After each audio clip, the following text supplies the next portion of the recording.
Billones Vanessa May, BS Criminology, second year from ECHO. So first we have crime scene. This is where the crime takes place, or this is the scene of the crime. The investigator take the lead in this work to thoroughly investigate the events that took place. Some of physical evidence found in the scene are person's body, either a victim or suspect, any building or place in an open or objects. Second, types of crime scene as to location. So we have three types of crime scene as to location. First, the outdoor crime scene. The scene most vulnerable to loss or easy to commit crime because most of the time no one saw or only limited the CCTV. The lighting of the scene is not good. Aside from that, it can alter or destroy the evidence before the investigators came. Second, indoor crime scene, less susceptible, for example, at home, directly caught by the owner. So lastly, we have convenience. It focuses in transportation such as vehicle, burglary, grand theft, car theft. Some of the suspects are carelessly, so the evidence obtained is clear. So third, we have the methods of crime scene search. So we have four methods of crime scene search. First, strip search method. It is a form of a rectangle. This method ay mayroong three searches, which is ABC. So it proceeds slowly at the same pace along parallel to one side of rectangle. Double strip search method, spiral search method. So there are three investigators must follow to each other side along the path of spiral or circular motion, begin into outright and spiraling in toward center. Zone search method, and lastly, well search method, considered to be approximately circular. The researchers gather at the center and proceed. So itong procedure ay kailang maulit na madami depende sa size and number of searches. Golden rule of the crime scene. It's been secured by the first responding officer. It was being documented in terms of being photograph recorded, sketch of applicable. It should be identified and collect any evidence, must be properly stored, particularly with biological evidence such as blood that can degrade rapidly. Collect even what seems to be insignificant, often things. Crime scene search. This is a venue or place where the crime or incident has been committed or where the incident committed. Also called as Treasures Island because here you can see the evidence whether small or large. A permanent record of size and distance, relationship of the crime scene and physical evidence. So mayroon itong information which is the photography and video documentations because of some of the methods ay hindi pinapayagan na magkaroon ng viewers because of their privacy.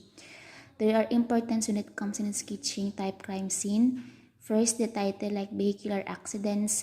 Second, body, compass direction, nature case. Of course, the location where the crime committed, date and time, identify the victims and suspects' names, and marami pang iba. Specific kind of sketch. Floor plan, commonly used sketch. Drawn on horizontal plane, called as bird's eye view. Second, elevation drawing. Portrays a vertical plane such as bloodstain pattern on a vertical surface.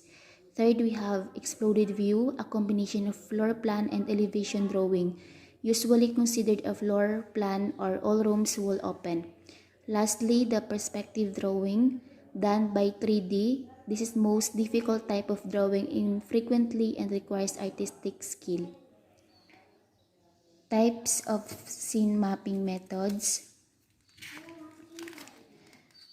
First, we have baseline mapping developed or identified which to conduct measurement. This can be existing areas such as the edge of a roadway, a wall fence, or it can be developed by personnel such as by placing a string or tape measure through the scene and conducting measurements from there. Second, rectangular coordinate mapping. Third, the triangulation mapping. Most accurate method that that does not make use of advanced technology, while it is quite a bit more laborious and time-consuming. It is sufficiently more accurate than the formations or mentions methods of mapping to be worth the effort. Lastly, Polaroid or compass point or grid coordinate mapping used to document evidence location at a crime scene like those previously mentioned. This is a two-dimensional system that indicates the location of an object by providing the angle and distance, the fixed or known point. Photographing the crime scene. The purpose of crime scene photography is to document that related and or its relationship to the scene, whether it is connected or not. Capturing the scene, defined as the process or art of the producing images of objects on sensitized surfaces by the chemical action of the light or of other forms of radiant energy, such as X-rays, gamma rays, or cosmic rays. Controlling the light, use several means to tell the camera how to capture the image, including aperture, shutter speed, depth of field, and the white balance, and lastly, brightening technique called painting with light to expose image details in dark or near dark conditions. PNP Criminal Investigation Manual Photograph. So, this is a manual introducing the difference of traditional and digital photography according to the source. Traditional photography is more effective. Aside from that, police must read the manual to know the limitations or kakayahan ng camera. PNP may review their practices in preservation of the integrity or loyalty using by cameras, especially the digital ones. Types of crime scene photograph. So we have overall photographs, refer to overall photographs or capture globally aspect of the crime scene. Aside from that, showing the exactly where the scene happened and of course to show all the boundaries related and scene. Aerial and spherical photographs. It was taking complete overall images provided where the crime was committed. Overall photographs as simple. Main range photographs, dito naman nakafocus sa mga outsiders or yung perspective nito is more involvement. Lahat ng objects na makikita sa crime scene have relationship to the suspects. This technique show the proper context, perspective, and skill. Lastly, close-up photographs. This photograph shows that every objects found in crime scene must show all sides of the item clearly, shows in any markings, defect, or other feature. Chapter 1, General Principles of Investigations, Protocol 3 to 6. Protocol number 3, Investigation Team, Organization and Equipment. Any police unit must be graduated course with a rank at least PO2. It's composed team leader, investigator or recorder, photographer, evidence custodian, and composite illustrator or artist. Protocol number 4, duties of the first responder. Sinasabi dito na be ready at the place where the crime scene committed. Record all the evidence na makita. Secure yung area na police and investigator lang anandon and arrest the suspect. Protocol number 5, duties and responsibilities of the investigating team. Conducting photographs, sketches, lifting of fingerprints, markings of physical evidence. Protocol number 6, investigations of suspects. Focuses kung anong dapat gawin sa suspect in the form of his right provided by constitutions.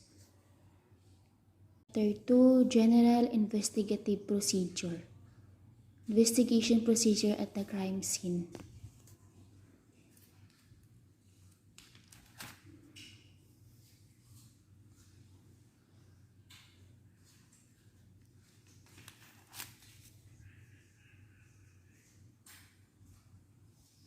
SOCO team and composition. For all positions, interest and attitude of personnel are paramount concerns. Training and experience will only be used to best potential when team members possess a positive attitude. This human side of evidence response team is significant due to the long hours and attention to details often required of personnel. Duties and responsibilities of each member's team of SOCO. Leader, automatically he or she have responsibilities in SOCO team. Ensure personnel use appropriate protective equipment and follow standard recommendations to protect them from any health hazard and para maisagawa ng maayos yung investigations without any distractions. Leader is to lead. Photographer and photographic log recorder, yung duty niya is to provide evidences by capturing some images and crime scene using cameras. Photograph entire scene with overall, a medium and close-up coverage, using measurement scale when appropriate. Sketch preparer, designate and level areas to be searched and advise team leader and all other search members of nomenclature for designated areas. Evidence recorder or custodian, responsible taking by evidence. So before collecting, mahalaga na ma-photograph ito. Lastly, specialist, mahalaga na mayroong expert and outside agency.